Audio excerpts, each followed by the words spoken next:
Well, you tuned into the right place. This is now, and shortly we will begin our broadcast. And I'm just letting the drinky birds here have a go. They need to have their morning coffee too. And the drinky birds agree, don't you guys, that we need socialism in the United States? I can see. Yeah, they're down with that.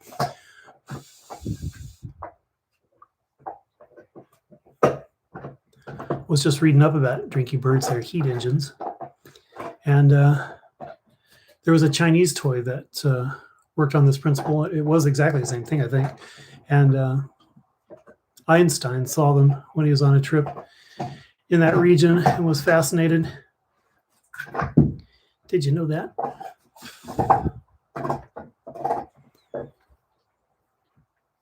Drinky birds agree that it's fascinating. There they go. I think I'll wind up the airplanes too, because that's tradition. Just a couple of minutes. Ani's finishing up her tarot reading so she can have her insights.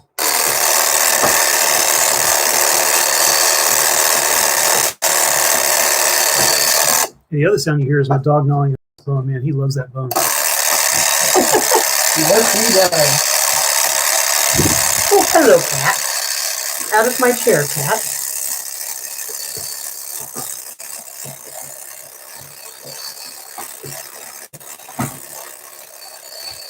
Look, I climb over a hill and down. Oh, yeah. Probably turn on the phone. Oh, and the lights. You'll want that. And good morning, y'all. Here we are, gathering together. Here, let's, still you can still see the little boys, and still not maybe focus on them. Yeah. Good morning. Hey, Janet, good to see you.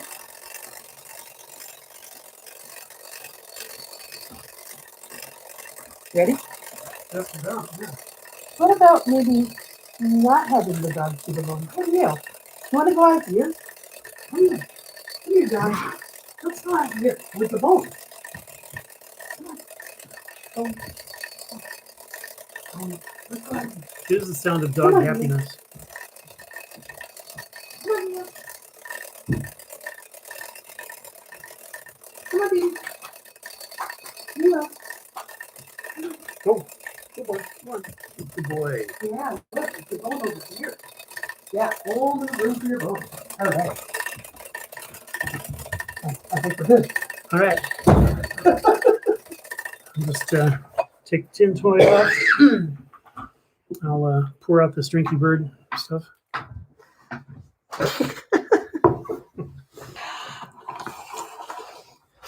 All right. Oops. Woo. Drinky bird down. Yeah. All right. Back up.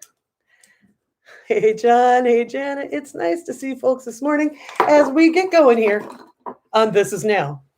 Because when else would it be? It would be then. Yeah. But it's not. Ouch. It's not. This is just at the chair on my toe. Did I run over your foot? No, it was me. I'm about that. Shit. And from the top. All right. What the hell has happened? Well, Drinky is down. You can hook him up. He just fits in Yeah, there. you carry on. All right. It's good to repair the drinky birds.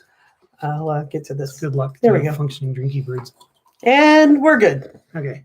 I'd like to report no drinky birds were harmed he's ready in to the drink making again. of this live stream. All Carry right. on. Okay. This is Now, Bridge to a Better World. I am Theresa, and this is Ani Raven. Idaho is one of the 3 least vaccinated states. And now, predictably, their hospitals are so clogged with COVID cases that the whole state has gone into crisis triage. This means that if you have a car accident, a heart attack, a kidney stone, or an aggressive tumor, you're going to be put on a list, and you may not get into intensive care at all. They'll be looking not just at how severe your problem is, but whether you're likely to survive. And you may just be given pain medications and told to wait. as if you've been brought in on a stretcher during a war. The situation has already proved deadly elsewhere in the U.S., and a heart attack victim, I believe it was in Tennessee, was shuttled from one overwhelmed ER to another until he died. And Democracy Now! Just reported that 1 out of 4 U.S. hospitals is in similar condition. Oh my goodness. Sorry, Theresa. I don't mean to distract from really the horrible news you're talking about. If you could move my incense burner, however.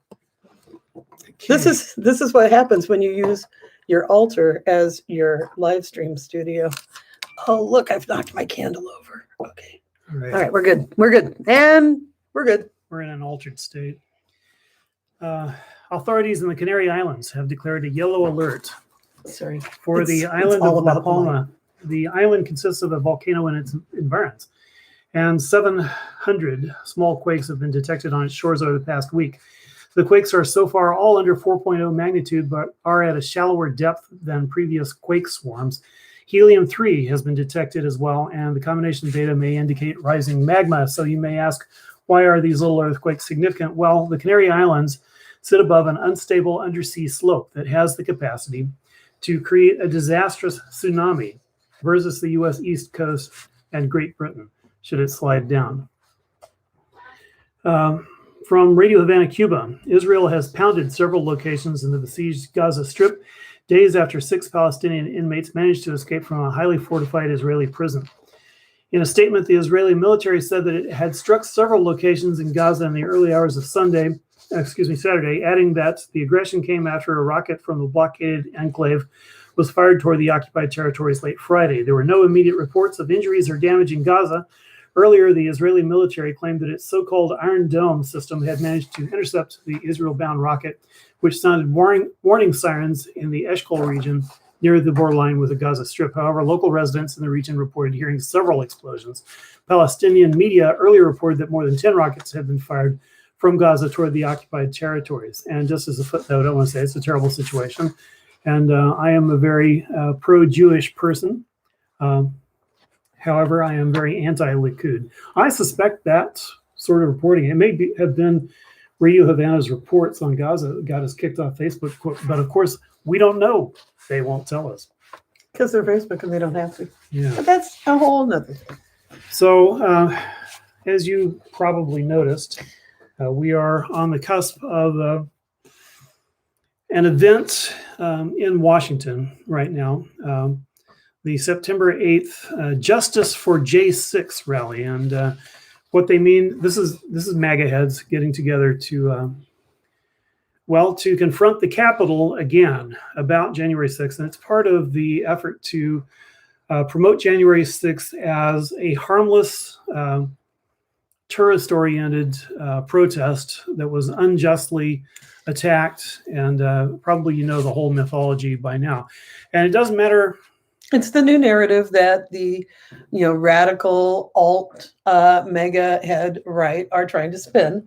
That Jeeps, they were just a couple of 100,000 folks out for a lark, 10,000 folks out for a little tour of the Capitol and to assert their patriotism. And Trump told them to be there, and they weren't really going to mess anything up or and Antifa caused a problem. Antifa dressed as MAGA heads. Yeah. And it's, I was about to say it doesn't matter how ridiculous this is, but actually it does matter. Mm-hmm. The more ridiculous, the more the cult tightens around itself and repeats their story. It creates a feeling of insider versus outsider. And if you can make the outsiders jump and say, that's not true, well, it just feels better. Mm-hmm. Yeah. It's a weird thing about cults. So that it is. This is very interesting to me because, of course, part of the context is you have Donald Trump promoting this narrative that he was cheated out of the election and that something needs to be done about it. Two very important things. I mean, I remember when Al Gore was cheated out of the election, but he decided that it wasn't worth having a freaking civil war over it. So he conceded. And there were people shouting at him even as he conceded during the count of the electoral votes. And he presided over the count of the electoral votes. But it was the electoral votes that the MAGA heads attacked. And their intention was to stop that process, to get Mike Pence. Trump tried to get Mike Pence to stop the process. And even though that's the news that's come out this week over exactly how unhinged Trump was, spoiler alert, as unhinged as we thought he was. Yeah. That's had some impact, really, I think, on some people, because they didn't know how close we were to absolute disaster. And the fact that we somehow or another pinned our democracy, what's left of it, on Mike Pence to do the right thing. And General Milley right-wing to do General the right Milley, thing. the old right-wing grump, General Milley. I mean, it's a shocking thing. I mentioned it before, and I'm grateful to him. My mind. But it's come out in more detail that he actually prevented what could have been a nuclear war. And the phrase is nuclear war with China, but there's actually no such thing. Once you start a nuclear war, that's it. That's extinction. A few people, namely the Trump family, might survive for a while in a bunker, but otherwise the entire planet would be destroyed, and not just for humans, but for just about all life, except for certain bacteria, cockroaches, radiation resistant. You get the idea. That was prevented by General Milley, and he is to be congratulated and thanked. He is a hero for doing that. And I saw a headline in The Guardian saying that, implying that he had done the wrong thing, that he should be, charged with, let's see, was it treason? I can't remember what it was, but I mean, that's just ridiculous. I mean, that is the highest and best calling. Trump was known to be deranged at that point, and the 25th Amendment was being brought up. And the only reason that he wasn't removed on the 25th Amendment is because his supporters were so fanatic in the Senate, and it just absolutely could not be removed politically. So here we had a situation where he was threatening to destroy all life on Earth, and he was prevented by General Milley. And I am absolutely unsympathetic to any prosecution of General Milley. I do believe he is a hero for doing that. I forgive him for his right-wing attitude. I mean, when you save the planet, you get forgiven a lot of things, and that's really what he did. General Milley saved our butts. Which is just a bizarre. I didn't have that on my bingo card. Okay, Yeah. Let's just say that. I did not have that on my bingo card. Okay. That is the first law, that you protect the life of humanity above all else. He obeyed the law. The Christians say it is as love thy neighbor and that sort of thing. However you want to phrase it, whatever religion you want to put it in, that's more important. Saving all life on earth is more important than any national law for any nation that ever existed or will exist. So I think that the idea of putting down General Milley or prosecuting General Milley is absolutely horrible, and I'm opposed to it. And I'll yell in his favor in a courtroom if I have to. But we were going back to the situation with the September 18th rally. Yeah. Yes. And this is part of promoting for the very fanatic base, for that half of the remaining Republican Party that is fanatic about reinstating President Trump. They want to promote this narrative. And so they've got this idea that, they're victims, and that Ashley Babbitt, who was the maniac who tried to slam her body through the glass to attack I believe it was the Senate, was shot appropriately again by someone trying to protect democracy. She was told to leave. I mean, as somebody who's been at protests told to leave with cops pointing guns at me, you know what's going to happen when you don't, right? It's sad. I mean, this is this is what's left of democracy in that room, and she was absolutely going to smash her way in on the basis of a fascist delusion, and she got shot, and I'm okay with it. There are machine guns set up around nuclear installations to keep fanatics from starting a nuclear war, and there are protesters who've gone to those installations also wanting to prevent a nuclear war, and they understood, and they understand to this day, that they were risking their lives. And I'd hate for one of them to get shot because they're not actually going to hurt anything, but the risk is there. But the MAGA heads want to put it out like this was just that she is a martyr, and this fanaticism is growing worse, and Trump is still unarrested, and that bothers me. I mean, he very clearly engaged in sedition. He should be brought to trial. If you want to maintain a democracy, or as I was saying, a semblance of democracy, some degree of democracy, then people who try to destroy the whole system should be brought to trial. Most especially who attempt to destroy the whole system from the highest seat, right? I mean, there's one thing if, like, you know, the person that's selling you car insurance has ideas that they want to, you know, whatever, destroy democracy, become the dictator of the world. They have a limited amount of power and push. I'm not saying that person should not be dealt with. Destroying democracy is serious no matter who says it, right? But when it comes to you being the, you know, sitting in the highest seat in the land, when it comes to you holding the highest office, and you want to, in fact, destroy democracy and raise it to the ground, that should carry a lot more weight. You have a lot more weight in the situation. You have more power. And to those that are accorded more power, I believe your responsibility and accountability should be higher. I think that the system is more than just flawed. It's intended to severely restrict democracy.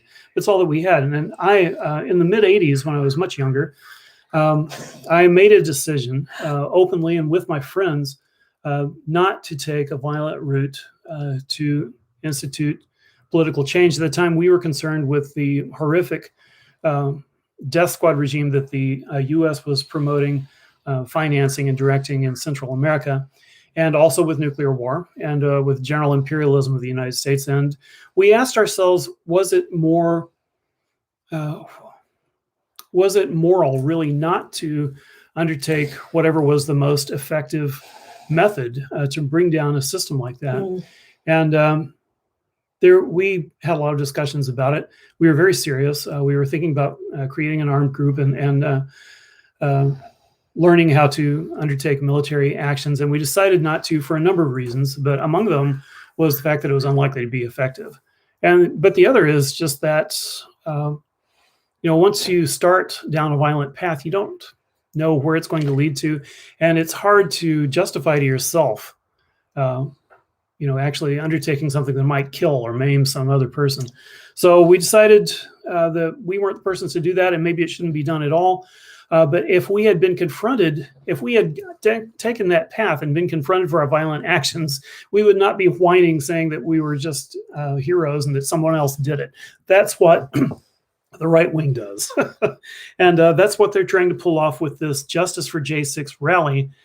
I'm hoping that it will utterly fail, that it will just be, it's happened so many times that, for example, the Klan, which is, very adjacent to the MAGA types, will announce a rally, and other people will announce that they intend to oppose it. And when the day comes, maybe one or two Klan types show up, or maybe nobody, a little flag waving gets done, and everyone goes home. I'm hoping it'll be like that, but there's no guarantee. And there are indications that that it may go the other way. And the reason I say that is I pulled up a number of articles this morning looking at it. And one of them was from the Washingtonian by Andrew Bojan. And it has a number of bullet points about, about the rally, saying who's organizing it. For example, a group called Look Ahead America, which a former Trump campaign official named Matt Braynard heads. His group previously organized two smaller events in D.C. in July, one in front of the Justice Department and one in the D.C. jail. That's where some people are accused of taking part in the January 6th invasion of the Capitol are being held. And they want people to be released because they're saying that the prosecutions are politically motivated. But down several in the bullet points was the question, will groups like the Proud Boys and the Oath Keepers be in attendance? And they write, signs mostly point to no, though Capitol Police intelligence reportedly indicates that the Proud Boys and the neo-Nazi group White Lives Matter are promoting the event. And New York City-based Proud Boy Randy Ireland has called for members of his group to attend, saying in Portland that Babbitt's mother plans to attend and that she wants to feel safe. In public posts, however, the Proud Boys organization has discouraged members from attending, calling the event a guaranteed disaster. Now, we know that they lie, and they lie to the public because the public is their enemy, and they feel justified in that. And there's an article in Forbes called "Top Democrats Raise Alarm Bells About Potential Violence at September 18th Justice for J6 Rally."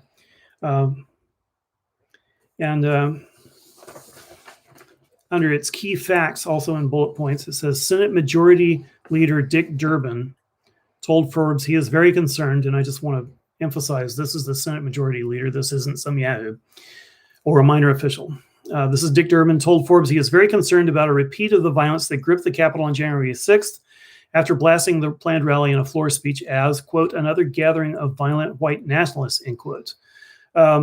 They've been focusing on this because they have a committee to examine the January 6th events. They're looking at what the shape of this rally is likely to be. So it grabs my attention that Dick Durbin says he is very concerned. Representative. Yeah, I mean, this is a fully credentialed person, right? Yeah. This is not somebody who is part of the radical loony left, not somebody who is apt to. Okay, carry on. Oh, please go on. No, go. Representatives Tim Ryan and Rosa DeLauro, who chair panels that oversee Capitol Police, said, quote, it is obvious this rally poses a threat to the Capitol, end quote. And so that gets my attention. Mm-hmm. But they added the Capitol Police have a clear plan to maintain order. Now, if it is just a bunch of MAGA yahoos that show up, and if there is no underlying, frankly, coup-like military organization behind it, then it's likely to fizzle. But I'm not absolutely convinced of that. I've been looking at Twitter about this sort of thing. And one of the things that grabbed my attention there is that military Marines have been told that they are discouraged from showing up at the event. And that was told from the Marine authorities have told Marines not to show up at the event. And you have to ask why they thought that was necessary. I think that we got very close to a coup on January 6th. I think that the Yahoos were set up to do that sort of thing in the way of the Reichstag fire, but there were obviously more organized elements, and there are obviously people in the military who were ready for things to go their way, and it didn't go their way. And one of the reasons is that Pence decided not to go with it.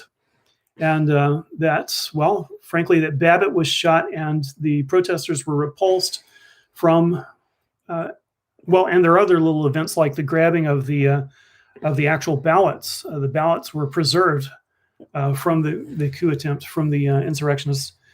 And Yeah, there were many, many fine points that day that foiled their very serious effort to have a coup. Yeah, because the plan was But just because it failed doesn't mean they shouldn't be prosecuted to the fullest extent. Oh, absolutely not. I mean, it's just a practice. Right. Otherwise, I mean. And that's what I'm afraid we're seeing this weekend, right? Like now they have they've learned from their mistakes. And have they learned enough? Have the Capitol Hill police learned enough? I think it's really super frickin' telling that the Senate Investigatory Committee into the events of January 6th has been, the several key Republicans have tried to block their investigations at every turn. Why would you want to block an investigation, Theresa? Coup attempts are tricky things, and the narrative is super important because coup attempts are done by a small group of armed people, and what they want to do is get the majority to go along with it and feel like things are done with, are over with, and that they might as well go along. And the way that was going to work on January 6th was that they were going to stop the electoral ballots from being counted. And then they could say, there was some question. There is political opposition to counting the ballots. We don't know that the ballots are real. They were also going to say that some of the states, which had attempted this actually, the Republican majorities in some of the states, were going to recall their ballots. And they would have said, okay, the election now is not legitimate. And then the military forces would have undertaken their violence. The shooting would have happened then. The tanks would have appeared then because Trump had put his people in the National Guard and in the Pentagon, and they were ready to move. And this is why these people still need to be arrested, because they can do this again and they can do it better. Absolutely. And tomorrow is a flashpoint. So I'm asking you to pay attention, to look at what's happening. It may be that we, if things go wrong, I don't think it's likely, but it's not obviated. It's not prevented at this point. If things, if you see military action tomorrow, then you need to be hitting the streets, and we need to shut everything down. Okay, I concur. It is a time of high alert. I also think it's very unlikely that they would succeed. But at the same time, I know that I will be paying very, very close attention. Well, I remember saying Trump's not going to win. That's very Sure. unlikely. No, we've seen a lot of unlikely scenarios, haven't we? We've seen a lot. Yeah, exactly, John. Exactly that. John has commented that, it's just like saying somebody who has attempted murder, shouldn't be prosecuted because they didn't actually kill the person. They just attempted it, right? It's like, since when don't we prosecute attempted crimes, especially crimes of this nature, with such repercussions for the entire country, in fact, the entire world. Yeah, and just in case anyone tries to say that it was a peaceful protest, actually, if you look at the facts, there were quite a few armed people. There was a lot of guns confiscated. They were ready to go in that regard too. I think that once the ballots had been taken away, the shooting would have started. Mm-hmm.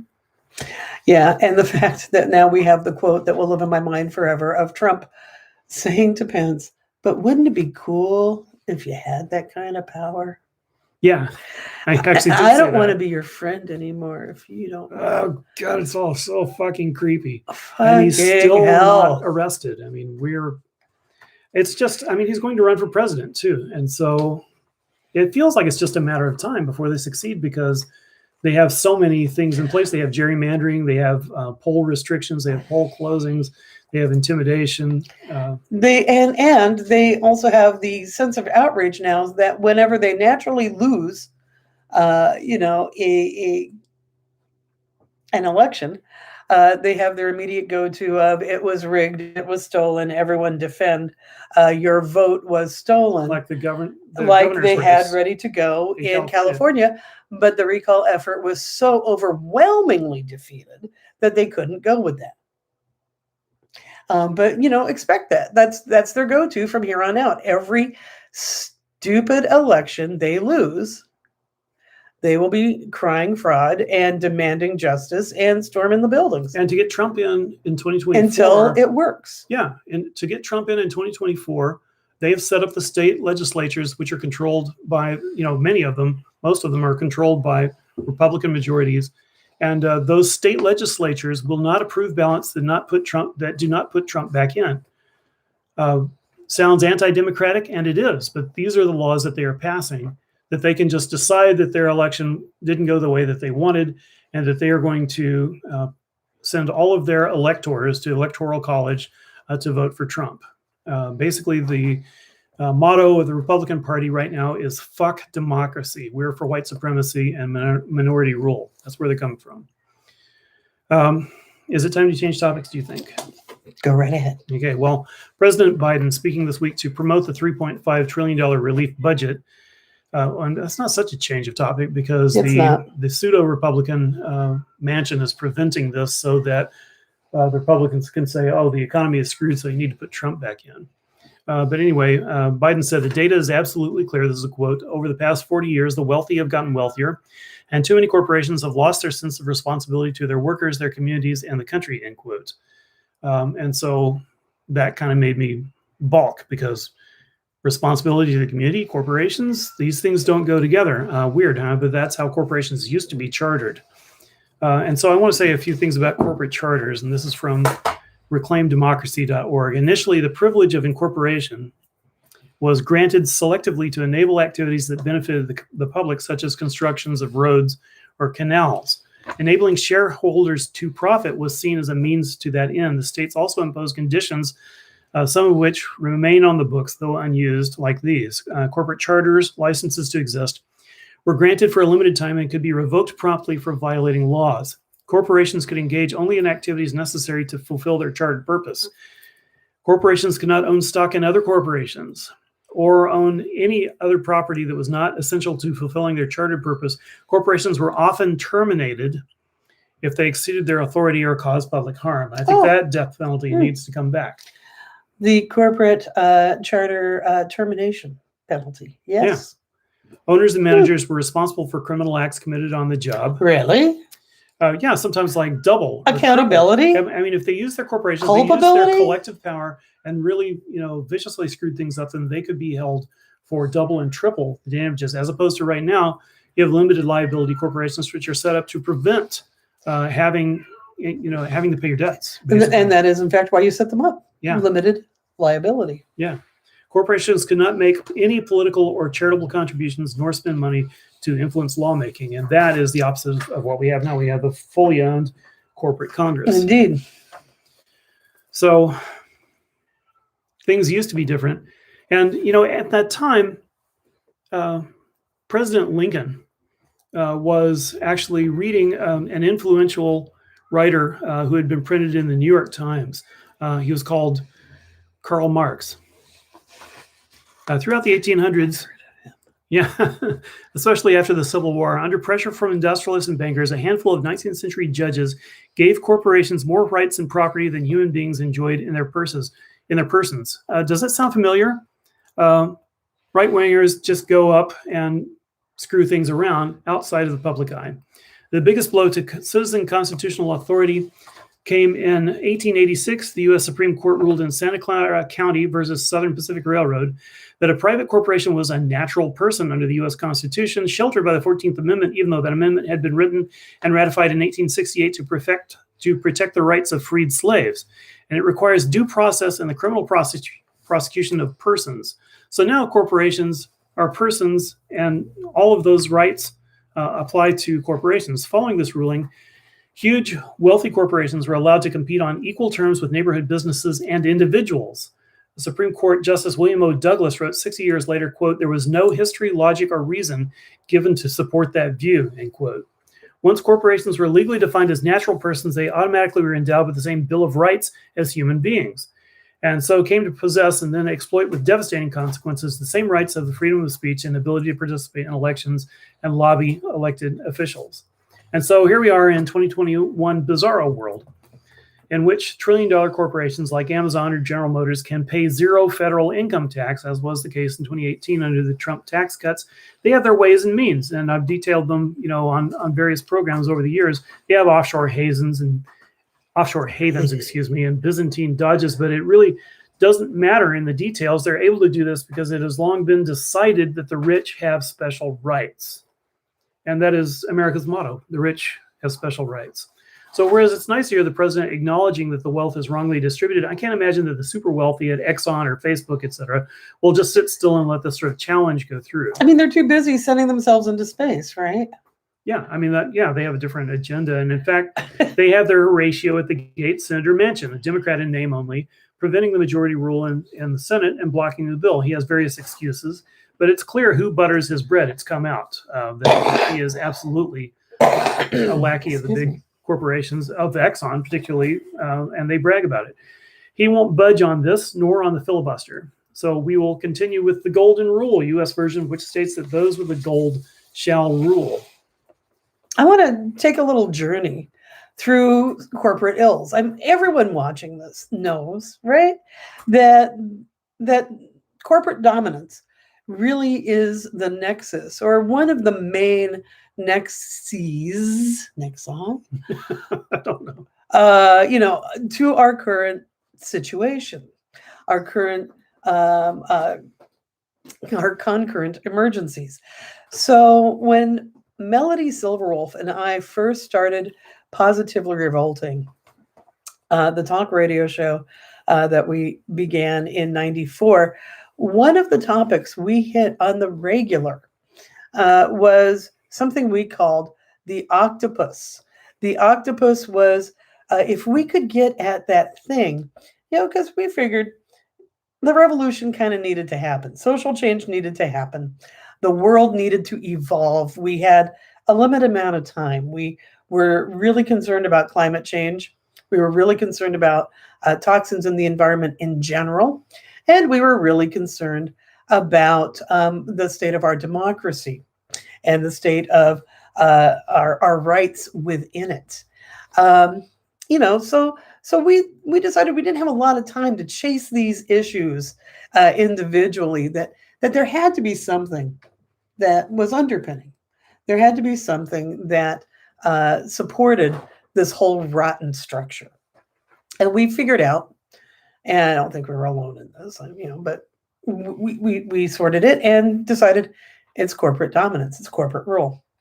And as Theresa was preparing her remarks this morning, I just took a gander at just a little page of headlines, and I found several stories. All but 3 had some direct ties to corporate rule. And I just want to, a little sampling here. One is Kushner, remember Jared? Kushner's family is ready to unleash a wave of evictions. How's that related to corporate rule, Theresa? Ugly. Well, yeah, ugly. It's ugly. Everything about it is ugly. And it's related because the real estate industry, the landlords, the major land developers, the landholders have powerful lobbying interests, right? And their rights to maintain their profits then are guaranteed to supersede your rights to live with 4 walls and a roof, because 3 walls is not enough. Well, conversely, carry on. To oppose this, we are all, unfortunately, employees, and we're renters or mortgage holders. And this holds us in bondage. I might want to be careful using the word bondage. It holds us very tightly. It prevents us from exercising our rights because we can't afford to. And we were not always employees. We are not always so tightly tied to rents and mortgages. And those high rents make it especially bad and make us especially bound to our employers. So to counter this, we must have a general strike in which we prevent evictions. Yeah, absolutely. I've got so many more headlines. That's where you were going with that. Okay. So many more headlines. Well, we do. We need a general strike to prevent evictions. But what about our, what about our healthcare? We don't have Medicare for all because of the insurance lobbies, right? Because again, corporate dominance says no. It's good for the people, but it's not good for corporate profits, right? Same with big pharma, right? This is why we now pay obscene amounts of money for epinephrine, for insulin. This is why the vaccine is not being shared around the globe, because there are patents and intellectual property rights, and big pharma's profits could be impacted. Just because millions of lives are at stake should not impact big pharma. And so we know that big pharma owns Manchin, right? And a couple of others, pretty much outright. Manchin's daughter actually is well up in one of those pharmaceutical corporations. Damn, it was on the tip of my tongue when I started this rant, but it's gone now. So moving on, then we also have the Biden administration is being sued for letting big oil harass polar bears. Okay, well, there's that. There's big oil. They've pretty much fucked up the planet. The West is on fire. The Northeast is getting hurricanes. Sure. We've talked about climate change. We know about climate change. But hey, Biden's administration, of course, is giving them the green light as they are verbally opposing them. Now, it's true, some of the green light was retroactive stuff that Trump had set up and is now in the legal works. But again, all bodies on the gears to stop this nonsense. And instead of just saying, oh, well, I guess our hands are tied, this should be fought full force. So now Biden's administration is being sued because of Arctic drilling and stuff. Right. So then there's also Facebook, which we've mentioned earlier, has this sort of monopoly on a huge corner of communications in our world. We can talk about it being social media and how maybe social media is bad for you. Maybe people shouldn't spend so much time on social media. Drinky Bird agrees. But since Theresa and I have been thrown off of Facebook without reason, I can tell you that many times I go to comment in and to see public discussions, and many of them are mediated on Facebook, and you have to log into Facebook to participate, and that includes some stuff from county level governments. And they've worked hard to be that. They've worked hard to mediate all things. There are nations in which they intend to and have worked hard to absolutely have hegemony over public communications. And so, Facebook has to be broken up, right? Absolutely. I mean, we cannot deal with that kind of monopoly again. Remember It's Ma Bell? It's a public utility. Remember Ma Bell and all the little bells.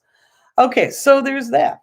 And then, Facebook got into the headlines because apparently they're allowing, climate disinformation to go unchecked. And that is frickin' dangerous right about now. Also, this is the last one I got, promise. The UN Human Rights Chief calls for a halt of sales of dangerous AI technology. Who's pushing the AI technology? That's right, the corporations that are developing it. And why is it dangerous? Because it is very biased. It's the garbage in, garbage out syndrome. It is biased in its recognition of non-white peoples, and it's dangerous as an invasion of privacy, period. So there's so much more to be said about that. But again, who's pushing it? It's the corporations. It's dangerous. It should be stopped, but they've got money backing it. Do you think it's going to be stopped? Let's try to stop it. It's very dangerous. There's a video against artificial intelligence for military weaponry that is on the web, and I would suggest that you look it up because it is, it's right on. It's very close to actually being the case that, for example, a very small drone can be programmed with your face and made to follow you until it charges at you and blows your brain out with a little bitty charge. It just doesn't take very much C4 to blow your brains out. You can fit that in a drone this big. It's all there. And it's a matter of whether this will be prevented as military weaponry. The nitty-gritty of ruling as a plutocrat in 2021 America is that the facade of democracy must be maintained. So to support the rich, we have a system of mass propaganda that overtly raises themes of freedom and justice and covertly supports white supremacy and its corollaries of mass incarceration, imperialism, the police state, and corporate invulnerability. That is something that even the white is right people don't say out loud, but they're always for it. They're always down for the corporation. So it's a victory for corporate rule that a third of the nation, in service to the avatar of white supremacy, Donald Trump, rejects science and vaccines and equal rights for BIPOC and GLBTQIA and human rights of women. The terror and violence that this anti-human mob creates, this September 18th mob creates, is the perfect counter to any democratically raised desire to limit corporate power and to redistribute the wealth to its creators, us, the workers. It's not a flaw, it's a feature. So it is, despite millions loudly demanding year after year. It's not a flaw, it's a feature. Yeah. Say that part again for people in the back. Sure, the cruelty is the point. Just, It's not a flaw, it's a feature. And so it is, despite millions loudly demanding year after year that housing is a human right, that Black Lives Matter, that we want peace, not war, that women own their bodies, and the cops should stuff their guns up their butts. We are still ruled by the rich and their bigoted allies. And it's you feel strongly about very that. well, I do. Yeah. And Drinky Bird agrees with me. Who wouldn't? Doesn't have much choice. Oh, he could stop. I wanted to, that was good minded there. Before we go much further, and on that note, I do want to acknowledge that today is the 15th anniversary of the Theresa. Two Drinky Birds agree. Bless you. Today is the 15th anniversary of the Portland police murdering James Chassie. This is the Portland cops murder people. We know this. Straight up. Mostly, and far disproportionately, they murder Black and brown people. They also murder poor people, poor white people, and people who are having mental health challenges, mental illness challenges. So the reason, I guess, I'll just be flat out, this particular murder affects me a little bit more is I went to high school with Jim, as we knew him in high school. And this was one of the most gentle beings I've ever met, right? And okay, so he has mental health issues, had mental health issues. His initial, for folks that don't know the story, please do become familiar. He was a man living with schizophrenia, and was living in a little standing room only, apartment downtown, efficiency apartment. Got busted for peeing on a wall, and then the cops beat him to death. Half of European men pee on walls, but go ahead. Yeah. Well, a lot of people pee on walls and manage not to get beaten to death. Yeah. And so there was, in fact, a movie made about him that is called Alien Boy. And I do recommend everyone see it. Okay. I'm sorry for your loss. So that said, I wanted to talk strangely about love. All right. In thinking about what we need this week and trying to pull people together, one of the things that I think we don't talk about enough is love. I think we don't talk about it because we think it's kind of, fluffy. That we have so many emergencies, that we are full speed ahead, that we have to deal with so much of this bullshit, that we don't have time for, stuff like love. But I'm going to argue that that is really about the most important thing that we can do. And that is to increase our capacity to love ourselves and to love each other, because that is the basis of our community. That needs to be the foundation of our world that we are creating together. And I'm attempting to get into the light without this stripe on my head. Okay. That's why I'm moving around. I know I'm confusing. So when I say, we need more love, love is not fluffy. And there's not, to me, when we think of love, I think it is the strongest force in the universe. And I think it is our path forward, that our actions absolutely must be based in love, because what we're seeing is a world based in fear. And that is the opposite. It's fear that drives people to the desperate acts of what they did on January 6th. It's fear that drives the QAnon crowd. It's fear that drives cruelty. We can't give in to that, right? And when I think of love, I don't think of it as some sort of like groovy, fluffy bunny sort of force.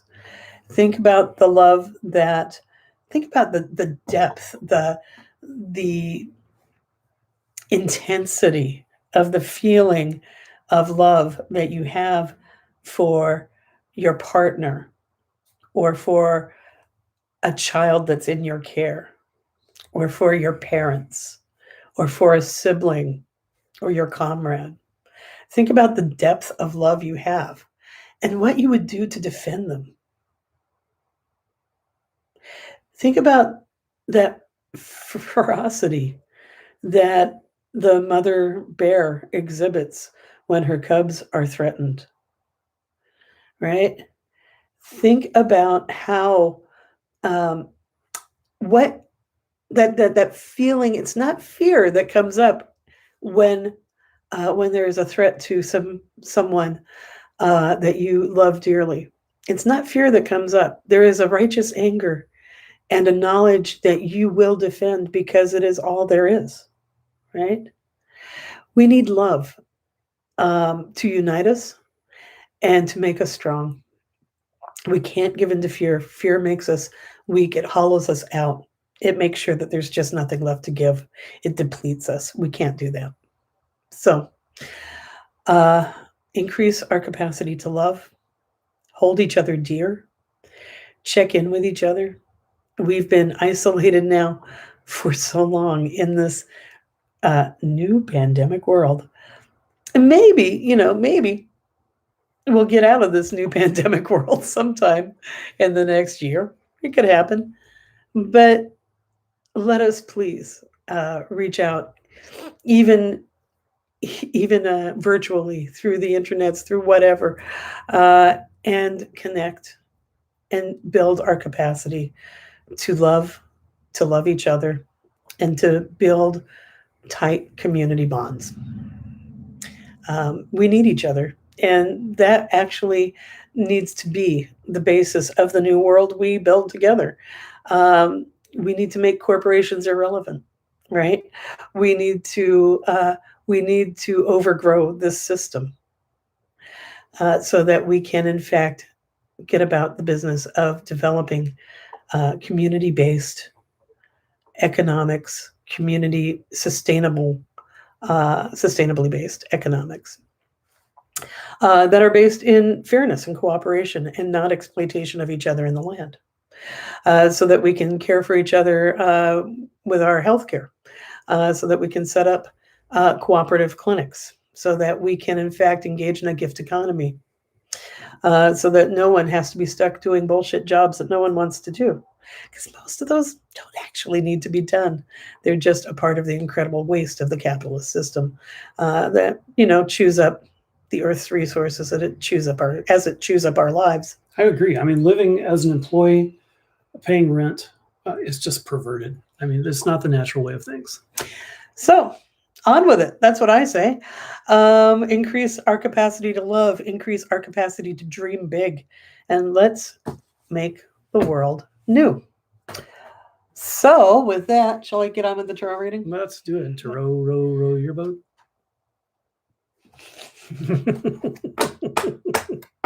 Yeah, we've been married for 27 years and you still surprise me. Okay, so the cards of today. You see, God, the lights. Okay, I promise I'll fix the lights by next week. We have from the Wonderland deck, the Empress, the Wheel of Fortune, card down, and the Six of Peppermills.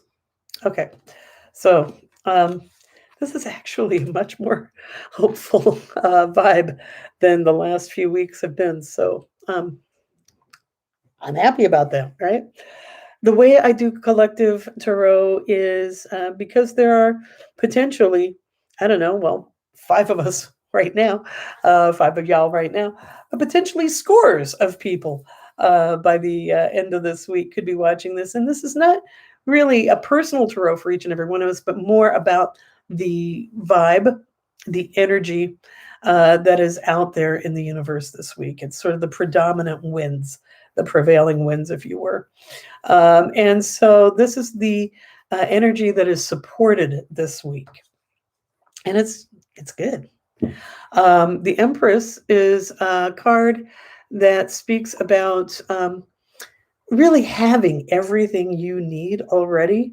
And so in that universal way, what I really think is the ideas are there. We need to realize that we have so much of what we need to better our existence, better our world, come together, better our lives. We already have that foundationally. What we do with it is really the question. But we have wisdom. We have the ability to nurture our dreams into being. We have the seeds of what we need inside. And so that's the predominant energies. So sort of highlight self-sufficiency, it's not sort of self-sufficiency, but that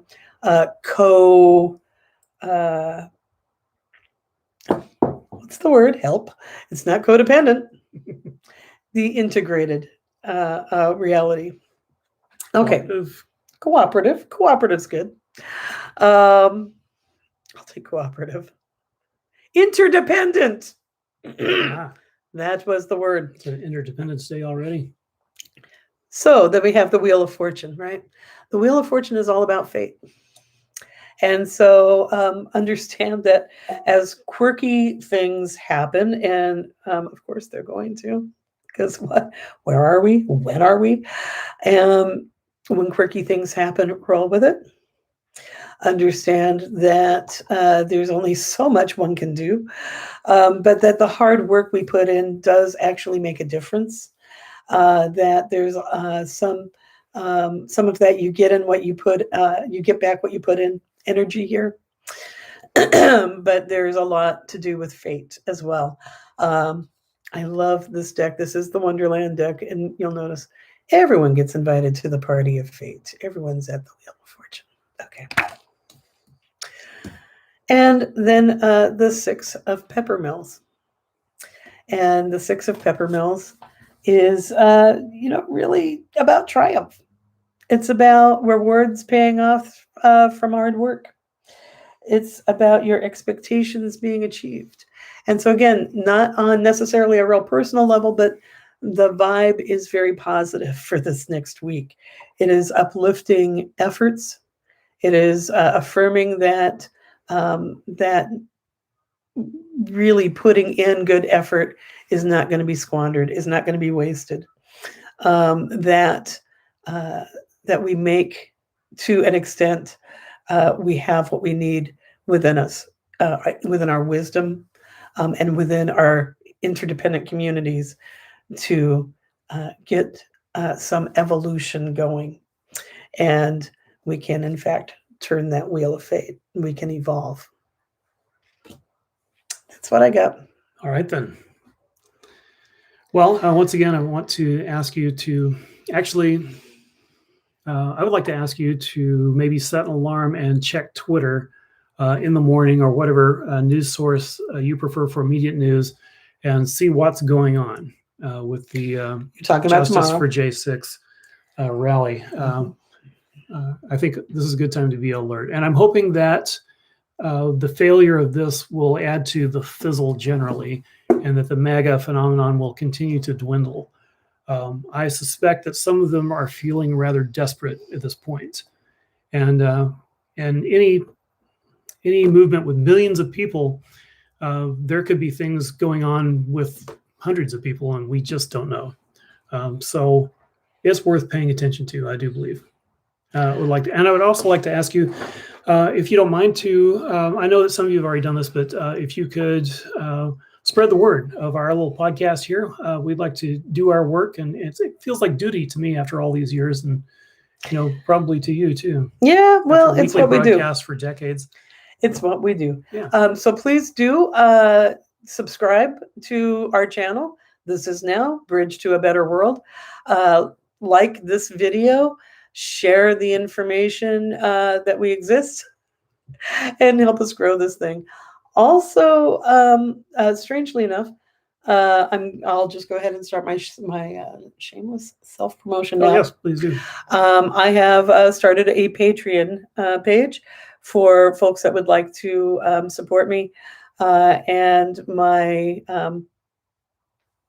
this one, and my witchy priestessing tarot work. You can check out Patreon. I'm Ani Raven Haynes. You can find me there. And support me. I'll read your cards a lot. We'll have great discussions. It'll be fantastic. Anyway, anything else from you? You're no witch come lately. She's the real deal since she was a little kid and was taught by a witch. And well, you should just check it out. What else can I say? Do please follow us on Twitter, in the Twitterverse. You can find us at Bridge #2 Utopia. You can find us on Instagram, where we are, in fact, this is now Bridge to Another World, a better world, Bridge to a Better World. Where can people find stuff for you? Well, I'm Theresa Mitchell on. No, I'm not. Who are I'm you? Press Watch Now on Twitter. Press Watch Now on Twitter, so you can find it that way. Also, Tiresias. And our love goes out to you via the worldwide spider web, and in that manner to all the ships at sea. Cheers.